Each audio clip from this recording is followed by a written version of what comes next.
Welcome on back to a new edition of the N Harmon Show. I'm Dalton Wicks alongside Eric Harmon. On this week's episode, we got NFL through Week 14, the NBA 2 months in, Warriors talk. Let's get to it, Dalton.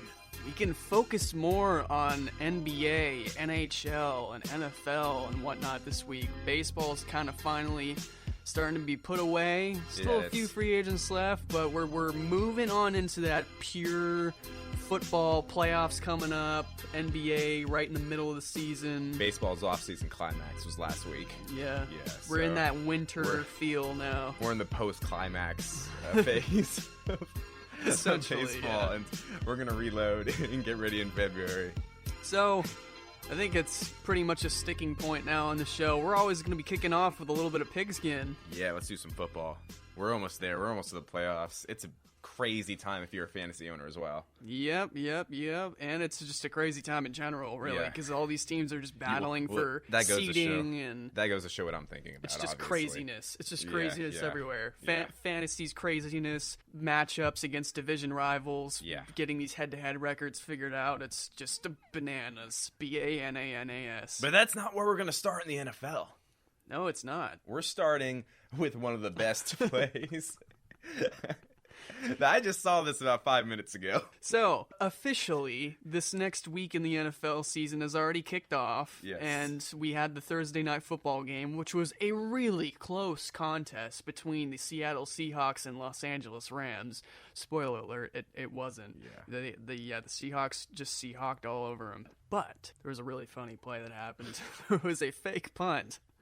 The Seahawks punter, John Ryan, takes the snap and starts booking it down the middle of the field, and at first glance, this looked like an absolutely genius play, and you're sitting there going, where in the world is the Rams defense? Things are going so well for We're the going Seattle so well. Seahawks The Seahawks punter is just gliding down the middle of the field. Run, Forrest, run! And you're going, this is amazing. What's going on?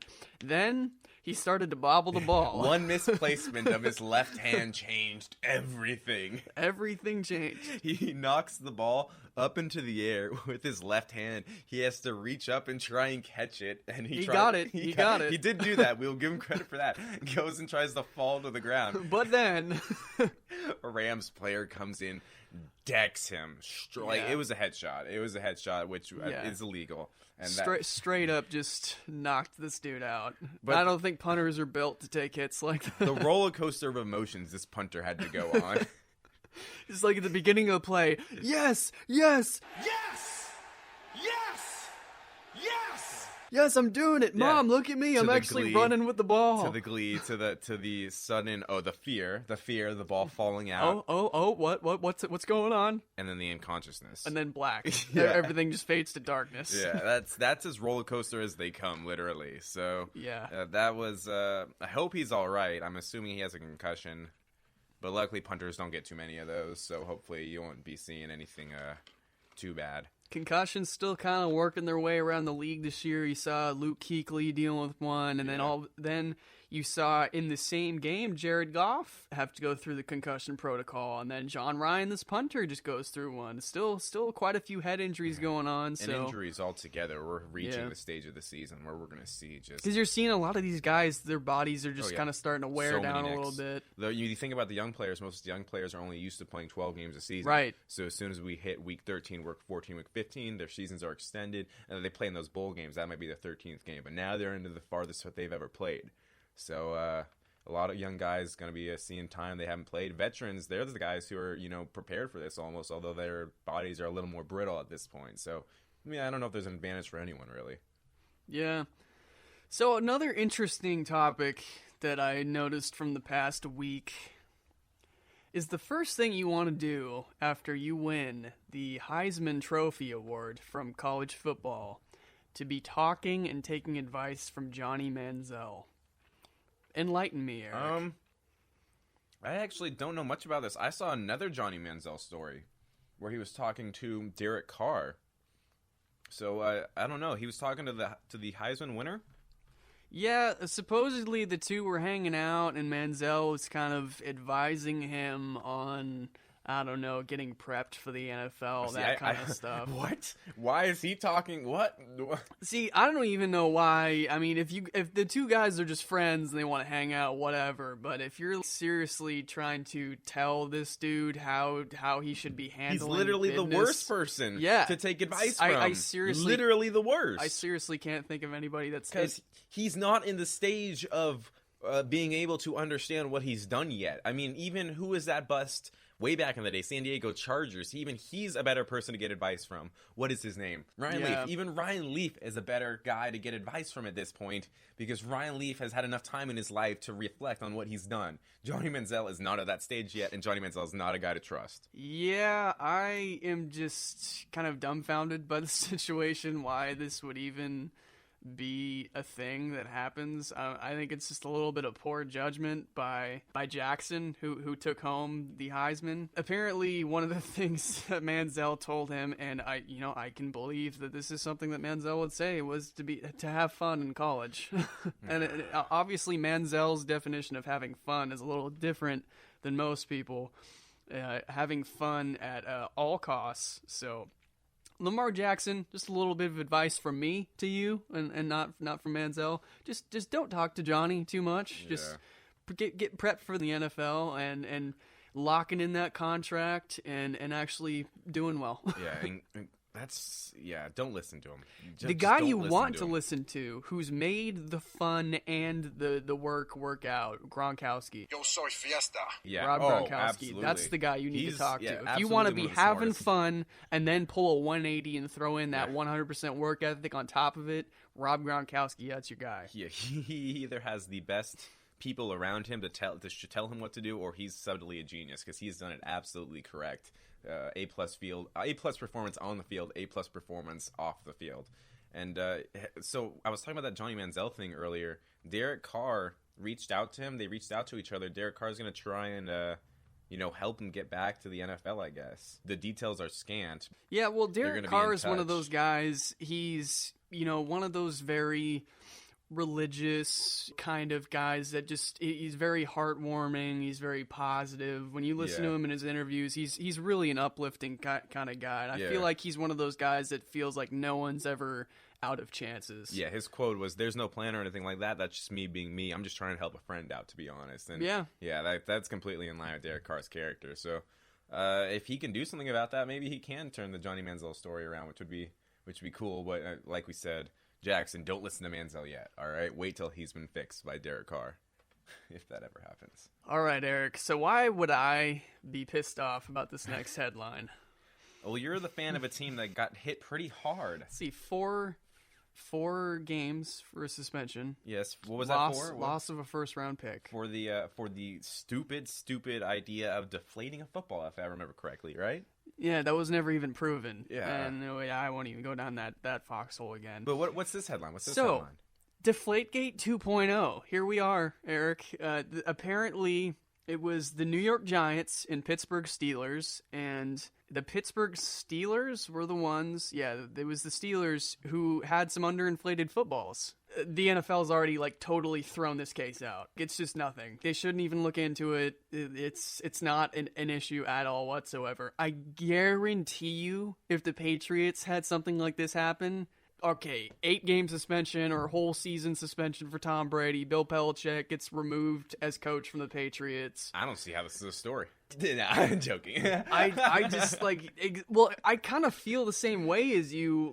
This is me saying it should be a story because it was a story for the Patriots. Based off a precedent? Yeah. Well, when I am agreeing with you, though, that this in the first place never should even be a story. Yeah. But now that it's just getting so quickly dismissed because one of NFL's beloved teams, the Steelers, who can seem to do no wrong, with Big Ben Roethlisberger and the rest of the lovable bunch. Yeah, I just don't really understand why this just was so quickly swept under the rug. They should have made it at least, even if they found nothing to be that wrong, you need to at least show the league and the rest of the people that you're taking it as serious as the Patriots. Here's my theory on it. The only reason that Goodell was moved to action on Deflategate 1.0 was because the owners wanted him to. He wouldn't do anything if it wasn't the owners bidding, all right? So my thought process is that the other owners were jealous of the supposed friendship between the Patriots owner, Robert Kraft, and Goodell. Barry Allen, are you jealous? That's the whole reason that Deflategate 1.0 happened, and now that it's not the Patriots, who cares? The Deflategate 1.0, I think we can all agree, was pretty obviously just a stupid reason to go after the Patriots for the relationship between the owner and Goodell. So if you look at it from that point of view, it's just, and of course it's angering and it's wrong and it's stupid, but I mean, that's the best way I have of explaining it. Like, it's just the NFL being the owners just playing out their grudges, I guess, over the media, and then now it's done. So who cares? Yeah. Like, I absolutely agree that it's just the stupidest thing, and any quarterback should be allowed to. I mean, obviously, unless the ball is like at 6 psi and obviously deflated, the quarterback should be able to have the football whatever psi he wants it, in my opinion, because the whole league already does that anyways. And yeah, bottom line is it just comes down to, you got on one side the people who are, rules are rules. Don't ever touch the football because, it's just like that. You can't be bigger than the rules. But at the same time, I'm just sitting here saying that the amount of air in the football will not change talent versus talent. It's just not ever going to happen. There's never going to be an instance where the amount of air in a football will give a team the edge over the other team. So it's so not an issue. It's laughable almost. And every single team and quarterback in the league told you that, basically, while the Deflategate was happening. Yeah, Aaron Rodgers. I mean, I think even Eli Manning spoke on it, and there was countless guys. But saying, the media like, kept pressing whatever, because Goodell wanted to make it a story because the owners wanted him to. Like, I honestly feel like this whole thing was just rich people playing out their grudges over media to entertain. I don't even know if to entertain us or just to be, whatever. We will move on now to more fun stuff. Jeff Fisher, after receiving an extension, is now looking for work. Yeah. I got a theory on this one too. That I read something that kind of makes sense. So you know how Jeff Fisher, his agent, is the dad of the guy who gave the extension to Jeff Fisher. You didn't know that? Yeah. Didn't know that. Nepotism, right up in there, all up in there, right? But then they fired him a couple days ago. So was it just a extended severance package, basically? Could be. Yeah, like I really don't see what else kind of purpose that served. Yeah, I think honestly, Fisher was done no matter what. I don't think Fisher should ever coach in the NFL again. He has one of the most poor track records of anybody who's coached that amount of games. He's going to be the losingest coach in football if he ever has a job again. Mm-hmm. And that's not an accident. They were making some kind of joke that like Bill Belichick would have to go 0-16 for like the next several seasons to even get close to Jeff Fisher. Yeah. He'd just have to lose like close to 100 straight games. 7-9, 8-8, 7-9, 8-8. It's the Jeff Fisher story. I mean, he's living off 2000. Was it 1999, 2000, 2001? I don't remember what Super Bowl that was. He's living off the half yard short that he was. Does this speak to the lack of good coaching options in the NFL?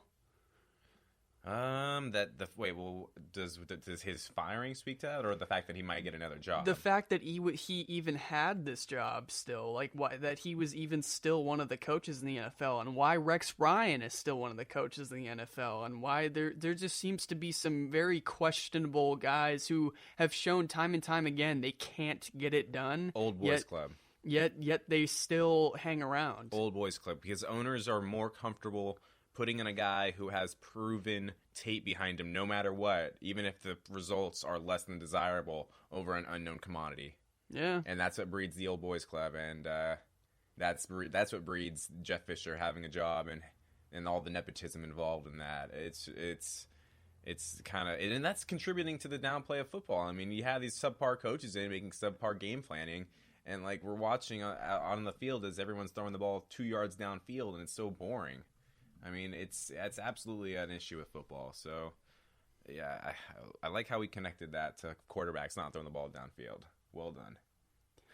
Yeah, so in other news, basically your wrap-up of this last week's action. The Browns keep browning, the Patriots keep patrioting, and the Seahawks seahawked. That was nothing really changed a whole lot from this past week. But the one big surprise was that the Giants did hand the Cowboys We Dem Boys. Yeah. Their second L of the season. And they're both by the Giants now. The Giants do a good job of getting enough, like getting the pressure to Dak Prescott, basically. And they attack Dak? They did. They make him fumble the ball. They make him throw interceptions. They've done that both times that they've played him. And it kind of brings up the interesting argument of Romo. Is it too late now to bring Romo in for a couple, or to get him ready in case Dak fails in the playoffs and they need him? They need Romo. They're possibly going to need Romo to play in these next couple of games. Eric, it's too late to apologize. All right, I think Romo's just going to say, "Talk to the hand. You guys made your decision." Hey, well, you saw what Jerry Jones was saying a couple days ago. He was like, "You'll know it when you see it." Do you know what would be really funny, though, is if this absolutely turned into a 49ers situation, like the second time around, where Dak is now Kaepernick and then Romo is Smith, and Romo goes to a new team, does pretty well with his new team, and then all of a sudden Dak falls off a cliff eventually. Yeah, that. I mean, I would like that as a Niners fan. It's a similar kind of situation, but way too early to make any calls. Yeah. I think Jerry Jones has now publicly supported Dak, saying, they're going to keep him in there as long as, nothing crazy happens, unless he, totally can't hit the side of a brick wall all of a sudden, and I think they're confident in him. Yeah, they're confident in his ability to rebound behind that offensive line. If there's an offensive line that's going to give him time. I think this just more spoke to the fact that you can't keep the Giants out of consideration as far as being a playoff team or making a little bit of noise. I mean, time and time again, we always overlook this team and never consider them to be much of a threat just because Eli Manning defense, their defense has consistently been one of the better defenses in the league, and we always forget that. They do one of the things that only a couple teams in the league can do, and it makes you an elite team no matter what, which is get pressure with their front four. Yep. Yeah, that's it. And they're able to do that, so they can beat any team at any time with that ability. And when you get pressure on the Cowboys' offense through that offensive line, you've just neutralized one of their greatest strengths. Yeah. So that's the key to beating that team, is making their offensive line less of an advantage. Absolutely. Because you do that, and everything else is just kind of they're average at this point. Dak Prescott can get the ball to Des Bryant. Ezekiel Elliott's not going to be as good if that line's neutralized. It's just they're neutralized. I mean, I repeated myself there, but they are done. Alrighty, so we are now right about that time. Wix picks. Time for my full bulletproof picks for the week of number 15 in the NFL. We are getting down to it. Only a couple weeks left to state your claim. We've got Saturday game now, too. We're at that point of the season. College football's over. That's just really weird to me to see, but you know what? It's another day for them to try to squeeze some ratings out of it, even though I don't see this game doing all that well at all. All right, so we will start there. They're basically switching the Thursday night type of teams to Saturday now. Yep. Dolphins and Jets, Miami 2.5-point favorites. This is in New York. This is interesting because this is life without Tannehill. They lost Ryan Tannehill. Yeah. He was not found to have a complete or any kind of tear there. It's more of a sprain, but he's still going to miss a pretty good amount of time. I'm going to have to go with Jets just because it's going to be a tough situation for the backup to come in for Miami. And Bryce Petty's already had a few reps now as the Jets quarterback, and it's in New York, and the Jets defense will be good enough to pull this one out. It's going to be an ugly game, though. I say 13-10. Yeah, Fitzpatrick is for sure going to miss the next couple of weeks. They still hope he can play by the end of the season. We'll see if that turns out. All right, Jets taking that one. Going on to Sunday, Packers and Bears, 10 a.m. start. Green Bay 5.5-point favorites. Yeah, Green Bay takes this one. They started to make a little bit of noise last week. Rodgers is starting to find a little bit of a groove. I think they're going to try to make this late season push to try to squeeze on into the playoffs. Yeah. I got them winning by 10. Whole lot of guys on that injury report for the Packers, though, but they're still going to take against those Bears. Those Bears are terrible. Jaguars, Texans, Houston 5-point favorites. Yeah, divisional matchup right here, but Houston's going to keep on chugging along towards the top of that division, even though Brock the Rock is not exactly your franchise quarterback you want to imagine. But I got them taking this by a touchdown. Browns and Bills. Buffalo, 10-point favorites. Is that just a testament to how bad the Browns have been this season? The fact that the Bills are a 10-point favorite on anybody? I mean, that's pathetic. One of the most insanely idiotic things I have ever heard. So, yeah, I mean, I'm going to take the Bills. 10 points sounds about right. Yeah, I'm gonna say by 10. Eagles, Ravens, Baltimore, 5.5-point favorites. Man, the Eagles have just been a sad story ever since that hot start. I mean, they've just kind of fallen off. And I'm going to say it continues to be sad because Wentz will probably struggle again. Baltimore's going to be out for revenge after dropping one to New England. Titans and Chiefs, 5.5-point favorites. This is tough because Titans, they need to make a statement here towards the end. Titans 5.5-point favorites? I meant Chiefs 5.5-point favorites. I don't know if I said that correct. This will be in Kansas City, so I think I'm going to have to lean obviously towards the Chiefs way just because they've been playing really hot. But Tennessee's going to make them work for it because Tennessee's got to be pushing for that division crown right now. And I'll say that this comes down to a field goal. I think Tennessee's going to play their hearts out. All right. 3 or 4 more 10 o'clock games. Ooh, here's one. Lions and Giants. Giants 4-point favorites at home. This is a pretty interesting game right here. I like the fact that you've got this new blood atop the division in the NFC and the Detroit Lions. And then you've got the ever under the radar New York Giants coming off a huge win against Dallas. And they're at home this week. I'm going to say the Giants keep on rolling. They're going to beat the Detroit Lions, but this will be another close game. I'm going to say they win by 4. It'll be real close. All right. Colts and Vikings. Minnesota 4-point favorites. Yeah, Adrian Peterson's coming back this week, apparently. Making his way back onto the field this week, and it's a little bit earlier than people expected. So I'm going to say that that'll rejuvenate this team and get them working a little bit more. But Minnesota will take this, I'd say, by a touchdown. All right. Steelers, Bengals. Steelers 3-point favorites on the road. Yeah, I just know AJ Green's kind of scary for me. So I got Pittsburgh winning this one. Yeah, it's in Cincinnati, but I still think Pittsburgh's going to travel well. Le'Veon Bell and Antonio Brown, Ben Roethlisberger, they're going to start clicking down the stretch. All right, moving on to the big 1 o'clock game. 49ers, Falcons. Falcons 13.5-point favorites. I got the Falcons by 20. That's all many. Let's just move on. Let's just move on right now. All right. Saints and Cardinals. Cardinals 3-point favorites at home. Well, the Cardinals just cut Michael Floyd, who then got picked up by the Patriots. That's an interesting little move to keep an eye on. Carson Palmer and company at home against Drew Brees. Yeah, I'm going to say Cardinals and their defense will pull this one off by, I'd say, 6 at home. All right, and then Patriots, Broncos. I can't believe this is a 1 o'clock game. Yeah. Are you kidding? Yeah, New England, it's in Denver, too. And New England's had problems against Denver's D at times. And guys like Aqib Talib, who used to play for the Patriots, kind of get up for these games. I'm going to say New England wins this one and makes a statement, though, in Denver by a field goal. It'll be real close. Tom Brady, 22 touchdowns, 2 interceptions in the season. MVP. All right, moving on. Raiders and Chargers, last 1 o'clock game. Chargers 3-point favorites. Wait.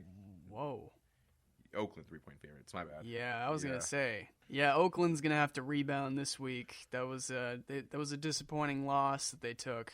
Oakland's gonna take this, rebound, get back in that division race, take this one pretty handily. I'm gonna say by 13. All right, and then to the Sunday night, Buccaneers and Cowboys. Dallas 7-point favorites. Dallas kind of shuts down a little bit of the hype over Winston and the Bucs by rebounding from taking an L against the Giants. They'll take this one by 10. All right. And the Monday night game, Panthers, Redskins 6.5-point favorites. Whew, this is an interesting one. Panthers have been struggling this year, too, and then you got Captain Kirk. Captain Kirk's quietly having a really good year. So I'm going to take Washington in this one at home, but it'll be a tough one. I'd say they'll eke out a win by a touchdown. Yeah, Washington, that 7 seed right now, so they are looking on the outside for that last playoff spot. All right, that wraps up Wick's Picks. Alrighty, now we're going to jump into some hoops talk. Time to talk about what is happening over in the NBA. Let's get to it. It starts off with a big, big dunk. It was a monumental dunk. I mean, we were talking about this a little bit off air, but so the Lakers were playing the Brooklyn Nets. Yeah. And the Nets won the game. But They didn't really. They didn't really win the game morally, because if you look at this game, you saw the big highlight of possibly the season and of all NBA time. Yeah, we all know that the game of public opinion is more important than the game in the standings, all right? So they lost the game in the eyes of the public, all right? So if you're not too familiar with this Larry Nance Jr. fella, you probably should. I don't know. I don't think he's been in a dunk contest yet. I think that's one of the things that he needs to do to kind of get more national recognition. But this is certainly going to do it right here. Larry Nance Jr., son of a former NBA player, but this guy's an athletic freak. He's a power forward, stretchy as they come, moves around the floor real well, and has a lot of athleticism. Yeah. And showed it here by absolutely eviscerating Brook Lopez from the court. Watch out, watch out, watch out! Yeah, they hit each other So Larry Nance goes up for the dunk. They come hit each other beyond the protected zone underneath the basket, quite far beyond it. Larry Nance does not have the arm length at this point to make the thing. He keeps rising above, going beyond Brook Lopez, Space Jam-esque, slamming it down on Brook Lopez, just embarrassing him. Like, that was as bad as they come. Like, even the Nets bench was about to stand up for like a split second, and then they're like, wait, we can't do this. We can't. I want to get up so badly right now. That was ridiculous dunk. Yeah, that was one heck of a showing right there of athleticism and disrespect at the same time. Absolutely. Brook Lopez, you've been posterized. Yeah, it was fantastic. One of the better moments of the season. But do have to mention that at the same time, the Lakers kind of suck again. They've reverted back to kind of how they were playing with the old over-the-hill Kobe Bryant last year. They started off really hot, Luke Walton in tow. You thought maybe this team was going to have an accelerated rebuild. All these young guys like Larry Nance, Julius Randle, D'Angelo Russell, Jordan Clarkson, the list goes on. And the rejuvenated Nick Young, Swaggy P, but all of a sudden injuries hit them, and now I think they've lost 8 in a row. Yeah. I mean, you could kind of see that this would come. They're still a very young squad with a new head coach. So they put it all together to start the season. Nobody has any tape on them. So this team is going to, and we know Luke Walton's a very smart coach. So with the limited roster that he had, limited skill set that he has right now, he was able to maximize their ability to play early on in the season. Being young, too, that probably gives you a step up to get the season started over some of those veterans. Just you're ready to go a little bit. You need to work your way into it. So they got off to a hot start, but as soon as all the teams catch up to them in terms of tape, in terms of seeing what they do, in terms of really getting an overall grasp on the skill level of the Lakers, which they now do, it's showing that the Lakers, and of course injuries, that'll bring any team down to earth. But I think we're figuring out that the Lakers just aren't that far along in the development as we thought they were in the first 10 or 15 games. Yeah, we still got to give them some time. It's a little unfair to expect anything more from them at this point. They've got to develop more chemistry. And I think they are still missing a few pieces and some development until they take that next step. So be patient with Luke. I think Luke's going to do a good job eventually. Mm-hmm. And like the start of the season, you could still hold on to that as a very promising start. Yeah. On to some slightly more humorous topics.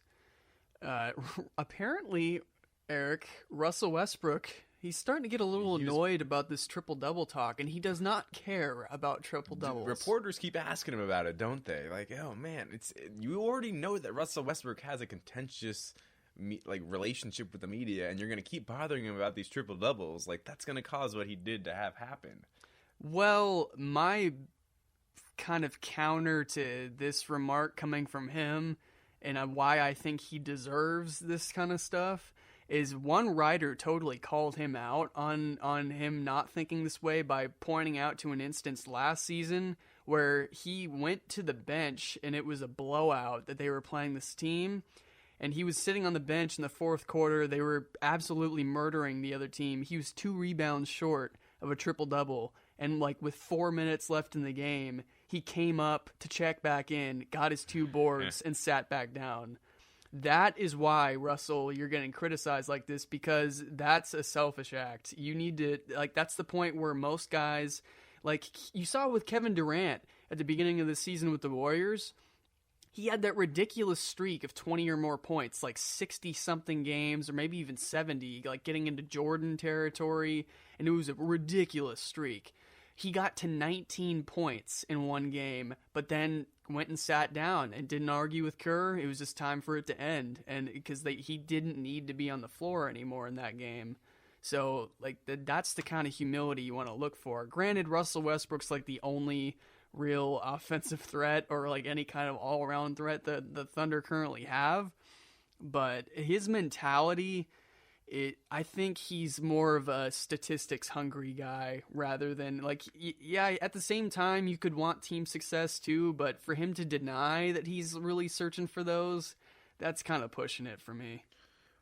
Well, I don't know how much he has to search for it this season at all, because he's the best player on that team by far, and it's going to come to him no matter what. I feel confident because I'm the best player in the world. No, but there was also guys talking about the fact that they're noticing at many times in this season, like when there's two Thunder player going up for a rebound, they're letting him have it, and there's guys that are like artificially enhancing his stat sheet. What do you think about that? I mean, if they're letting him have it, okay. Like, that's not a big deal to me. Like, I'm not going to complain about it. He's not going out of his way. He's not, like, throwing it off the backboard purposefully to get his own rebound, that sort of deal. I think the players have done that in the NBA before. If his teammates are just like, hey, we'll let him get his... It's business. I don't know. But what if... That is really weird. That is really, like... What if, off the court... They kind of had like a little discussion, and Russell told them to do that, and like they kind of like knew, like, hey, you know, Russell, we know Russell told us he's proud about these triple doubles, so we'll just go ahead and let him in like the instances where we're battling for it, or if he passes us the ball and we're wide open, we got to take that shot right away and try to get him that assist. So. I mean, and rather than keep throwing the ball around and like get someone else the assist. So I don't know. It kind of makes you think a little bit about what goes on behind the scenes.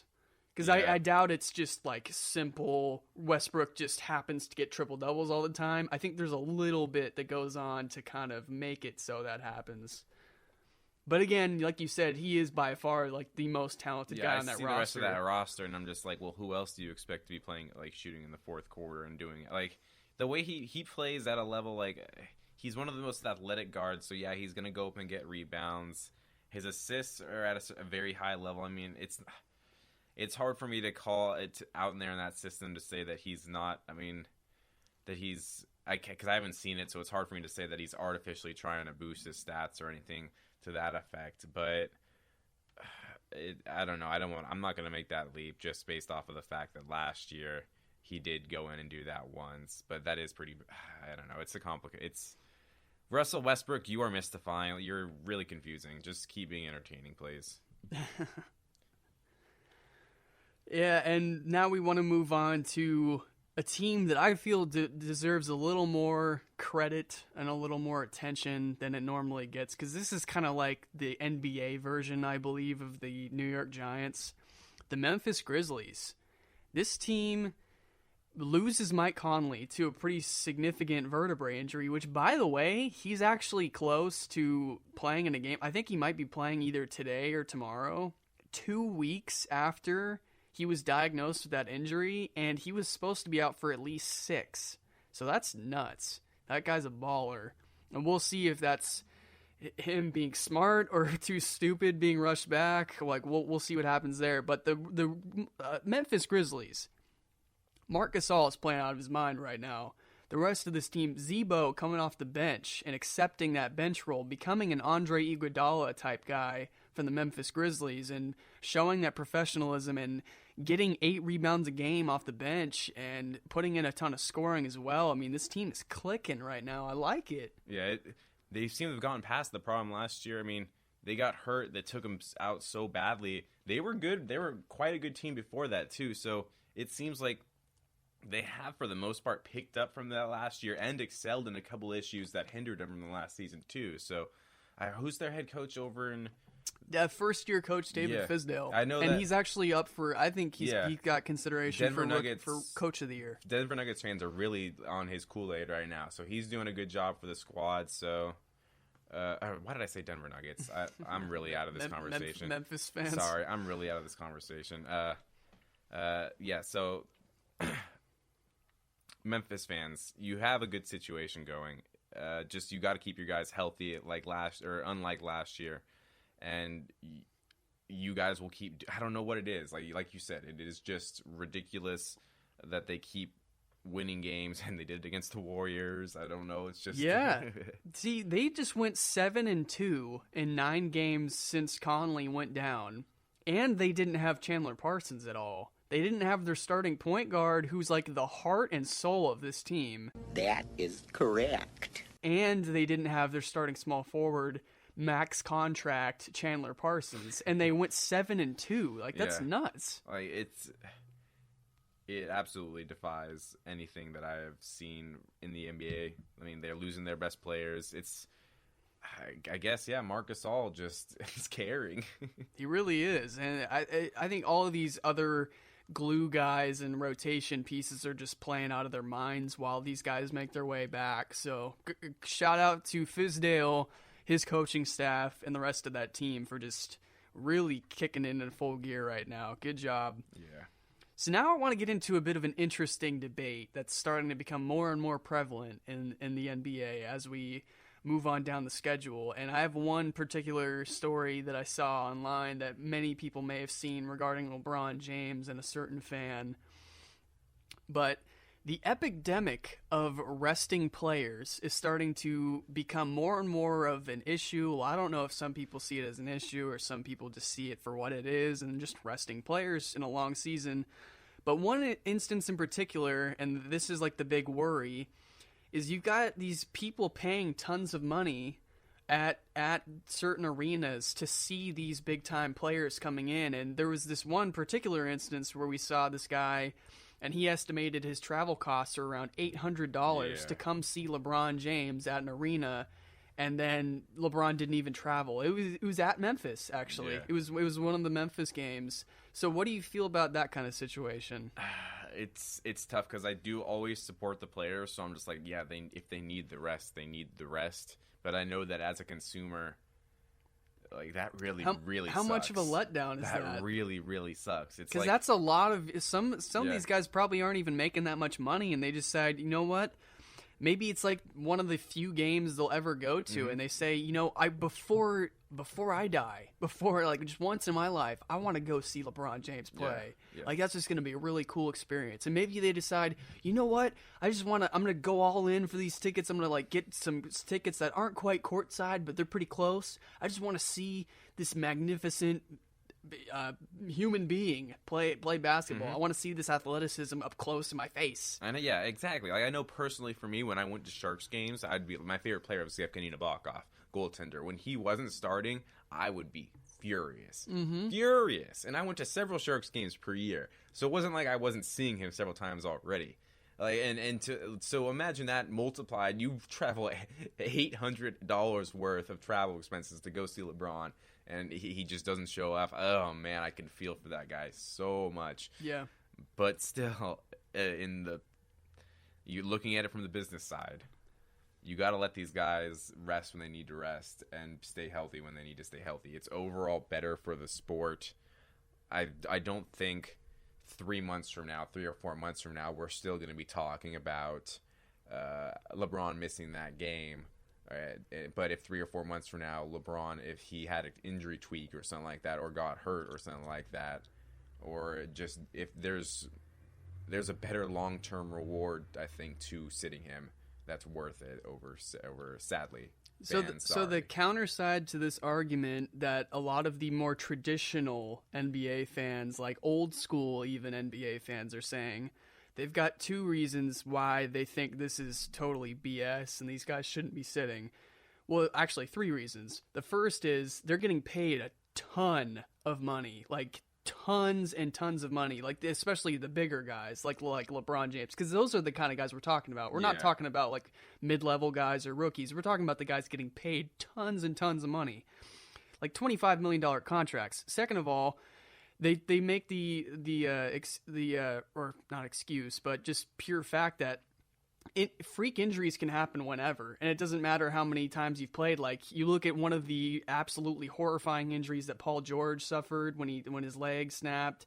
That didn't have anything to do with durability or anything. That was just a freak accident that happened. That kind of stuff can happen at any time. And third, they point out that all of these guys like Jordan and stuff in the past, Jordan played 82 games for 6 seasons and like just didn't ever sit. And they point to some of those guys and say, like, well, if those guys can do it and accumulate high minute counts, why can't some of these guys do it? And guys like Jordan were playing in the playoffs quite a bit too, and they were able to sustain all of that playing time and that grind. So I don't know. What's your take on that? And like, some people might view it as like, if they skip more games, now they're getting paid even more to do even less.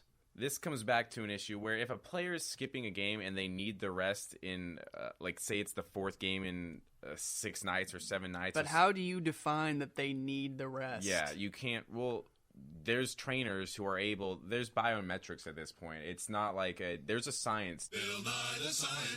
To a player's fatigue level and his rest. If they have and I'm pretty sure most teams in the NBA have the technology now to be able to tell if a player's fatigued or not, or isn't getting the amount of energy that they need to play in games. I think that's an information that's proprietary in the NBA and used. So if they look at that and decide their player needs to be rested, I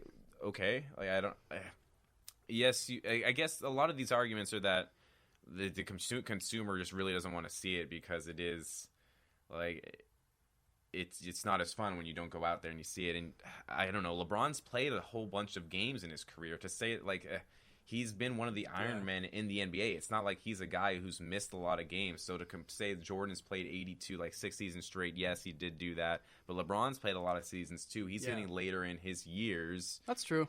Like, but then again, we don't want to just focus on those two guys. We want to focus on the issue in general. We want to talk about, because I mean, this trend really started with Popovich. Yeah. And sitting Duncan and those kind of guys. When it was back, that iconic game where it was a nationally televised game, and he chose to not even have Duncan, Ginobili, Parker, and those guys travel with the team. And he just didn't even give a reason why they were missing. And it was a nationally televised game, so like, obviously those guys are going to be pissed off because they can't showcase the best talents. Yes. And I just think that if you're talking about in terms of like the league in general, and like everybody, because like then you see the Kings sitting DeMarcus Cousins the other day. Mm-hmm. Like, why did they need to do that? It wasn't even on the back end of a back-to-back. They just sat him and gave him a DNP. Like, it's that kind of stuff that really makes me scratch my head. And you're not going to sell me on fatigue or anything like that, especially if they have a day off or something like that, and there's no real injury report that's being brought out about why he's missing. Like, unless he's missing because there's a death in the family or something, like some kind of valid excuse, I just don't get it. I mean, I just don't really think that for one game out of 82 or 2 games out of 82, missing those games, that the players and the teams owe a sense of responsibility to the fan to put them out there for every single game. If they, for whatever reason if they have a reason to sit a guy and they don't want him to play, like, it's just the way the business is now, because they know the best how to protect their players or whatever. They have their own internal reasoning. There's so much that we don't know about it. So it's hard for me to speculate. And I guess the frustration is annoying, but it's an epidemic, but it's only an epidemic for the people who are going to pay for those tickets for that one game. And it does suck as much as you might hate it, but okay, get over it. Like, that's the best way. Like, I guess that's the way that I wanted to get around to it. Get over it. Like, well, you're gonna have a tough time explaining to the guy who spent $800 to just get over it. Well, it'd be cool if LeBron had helped him out or something, because that does suck. But I mean, it's a sporting event. There's no guarantee that they're gonna be showing up. That's true. That is entirely true. There's no guarantee in the ticket that's saying you're going to absolutely see these players. Like, there's no written guarantee. You pay to go see those teams play, so deal with it. Yeah, that is true. We will leave that at that and move on to some somewhat breaking news that happened recently. The new CBA being agreed to in the NBA. Mm-hmm. So it's obviously, whenever we see the deals get done, we look at it, no matter if like there was any bad things that came with it, we just look at the pure fact that it got done, and now there's going to be no logout. So we get sports. Sports keep on playing, and that's good. It's good to see that a deal was reached. And even though, a lot of the times, especially with the baseball one recently, and now this NBA one, there's going to be issues that they still didn't even resolve that they table for later and then keep on discussing and negotiating. So it's more of them just kind of deciding, like, let's just keep this going and we can, keep on hashing out some relatively, details. this NBA CBA was relatively worked out pretty peacefully. They went about it. There wasn't too many hot button issues that everyone was worried about. I think at the last minute, though, before this got announced, there was like some issues that were being reported, like some kind of technicality on divvying out something between the players and the owners. I don't know. So, it was like really technical stuff, not anything that's like you'd have to be like really involved in the talks to know. Yeah, but one of our own Warriors, he had an issue with the CBA. Yeah, so we saw the day that it was announced, which I believe was yesterday from when we're recording this, and at the same time that it got announced, you had our boy Day Day. That's my nickname, May May, Day Day. Draymond Green for the Warriors. He was tweeting out a couple of displeasurements that he had with the CBA, saying stuff like, maybe one day we'll get it right, and then like a deal ? Shaking my head, that kind of thing. So he's voicing some displeasure. Why do you think he's doing that? He explained his comments the next day, and basically what his issue is that in this league right now, there's a large amount of maximum players, there's a large amount of minimum players. The spread throughout the middle has really thinned, and that is having an effect on these guys who are only making minimum but could be making a little bit more than minimum. He wants to spread the salaries a little more evenly across the spectrum, while right now it's focused with a lot of max contracts and a lot of minimum contracts. That's basically his gist. So obviously the perfect solution for the players here would be to add money to the budget, so that way you're not taking money from the max contract players and you're just adding it to the others. But how would you solve this if the cap's going to stay the same and they're not going to allow you any more flexible wiggle room or anything? But then, like, how are you going to restructure this with the max contract players? Do you think the max contract players are getting paid too much, and we need to like spread the love a little bit? I mean, no, because max level players, like, honestly, there's some guys that you could say should be earning more than their salaries. Then they're still being underpaid. If it was an open market, these big guys would be making like $40 or $50 million per year. So you could technically say they're underpaid. But for every guy that you would say should be making more, I'm just gonna throw out like a Nicholas Batum and why the heck he's making $100 million. That's true. And when or why Mike Conley is technically the the highest paid player in the NBA right now over everybody. Nobody's getting paid more money total than him right now, and he's not the best player. And then you've got guys like Harrison Barnes too, who hasn't even proven himself yet at the Mavericks. But then again, it's the teams offering them that much money. But that's where I kind of feel like if you can spread the love a little bit, that's where I would definitely want to spread the love. I'm not talking about taking pay cuts from like LeBron James or Kevin Durant or Steph Curry, but some of these guys that you're just going like, what? Yeah. Like those guys are getting paid what? And then you're just like, okay, that's when I would want to feel like what Draymond's saying, and like let's start to pay some of these other guys like more rotational type players more money. This is a new phenomenon too. This is something that started to happen with the big three, the Boston Celtics and the Miami Heat, where you just take these max contracts and fill it all around with guys who are minimum. It used to be more balanced, like it was, and it seems as though one of the consequences of the success of these big three squads is this effect in the CBA where a lot more players are making minimum. And then you get a couple of guys who are getting way overpaid, as we see, because the league wants to think that they're maximum when they're not. So that those two negatives are causing these issues for a lot of the guys who should be mid-level. I think the biggest problem is just there's franchises who are overvaluing people and giving out more max contracts, which then the consequence of that leads to the other guys getting less money. Timothy Mozgov? It's guys like Timofey Mozgov, but I will Has say he even played at all this season? I think he starts for Yeah? them at Oh, center, okay. but All right. it's one of those things where I don't think he plays a whole lot throughout the game. There's some guys who start games Yeah. but then don't play He's a a whole starter lot. on a name only. Yeah. It just depends on the team and how much they've invested in max contracts. I feel like there's a lot that plays into that. Because they see it, the ownership sees all the money they have, and they're like, "Well, we got to spend it on someone." Yeah, pretty much. Yeah, it's almost like they're spending just to spend. And the guys going into free agency aren't those mid-level guys who could be paid those mid-level. They're kept under team control for 3 or 4, 6 years or so. Mm-hmm. And right before we move on to some Warriors talk, we do want to let you know we got something cooking for you. brewing. It's It's brewing and it's simmering and it's starting to steam and we're getting ready to drop it on you next week. And we're Yeah. gonna come out with a doozy. That was legitness. Yeah. So Lots of audience involvement with this one, so be prepared. We're going to need your Yes. help to figure out this segment, but you're going to be a key part of this segment helping us out. Yes. So it's going to be a lot of fun for all of us, so cannot wait. It's coming. Keep tabs on that. Yeah, we're going to be dropping it on you. So now we want to drop into some Dubs talk to wrap up basketball. So we briefly touched on it. That was a bit of an ugly loss to Memphis without Mike Conley and Chandler Parsons the other day. Yeah. Don't really want to talk too much about that one. That was a really rough shooting. I think that's kind of the whole Charles Barkley argument about how sometimes the jump shooting teams, the shots just don't fall. And that was pretty much Exhibit A right there. I mean, it's absolutely a truth. It's just no one will deny Charles that can happen. Yeah. It's just we all believe that the Warriors are good enough. Yeah. That'll happen less often than not. Yeah.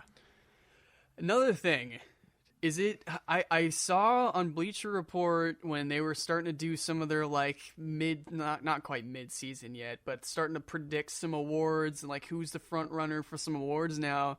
Is Kevin Durant the MVP of the NBA right now? I was pretty convinced. I mean, I'm not entirely sure if I'm 100% sold, but from the arguments I was seeing, it's not entirely out of the question. It's the two big things here that's a pretty common judgment of MVPs, whether it should be or not, is he is the best player on the best team right now. Yeah. And that's a pretty big, pretty good argument he's got going for him already, not even looking at his stats. But then he's as efficient as he's ever been in his career. This is the most efficient Durant we've seen, and his numbers haven't even taken that much of a hit from being on the Thunder. So how are we feeling about this? I don't know. I would love to see it. I mean, I know that the writers usually want to be like, oh, well, they're such a good team. Like, they're so loaded that they might want to give it to someone else. Like, maybe give it to LeBron or something like that. He has been really, really good. And his defense has improved significantly yes, this year. yeah. That's a big thing that I would like them to notice and take acknowledgement of is his block totals are way up this year. And he's just in that Warriors switching scheme, he's been so vital. Yeah. Like him and Draymond switching onto almost any kind of guy has just it's worked wonders for that defense. So I feel like he could possibly win this. And his rebounding totals are also up, too, so... I mean, if the Warriors keep setting him up for corner three-pointers and dunks and just, like, amazingly great shots that he's been getting, like, I think the sky's the limit for Kevin Durant. I mean, I think the best part about this is I love watching how much fun he's having this season. Like, Yes. It's just, like... He was so contentious over with everyone in Oklahoma City over the years, and then he just comes to California, and you can just tell he's having so much fun. And it's just like, just enjoy basketball, man. I love it. I love it. And I can't give enough credit to Clay, Draymond, Steph, everybody else who's playing alongside him, and they're letting him have almost the same kind of role he had with the Thunder. He's pretty much been the alpha, the top dog, the go-to scorer right now for the Warriors for the most part. I mean, Clay's going to get his. He had his 60-point night. Steph's going to get his eventually as well. But in particular with Steph has taken a back seat to Kevin quite a bit, and he's letting Kevin assert himself. And the Warriors are all encouraging Kevin, take more shots, be more aggressive.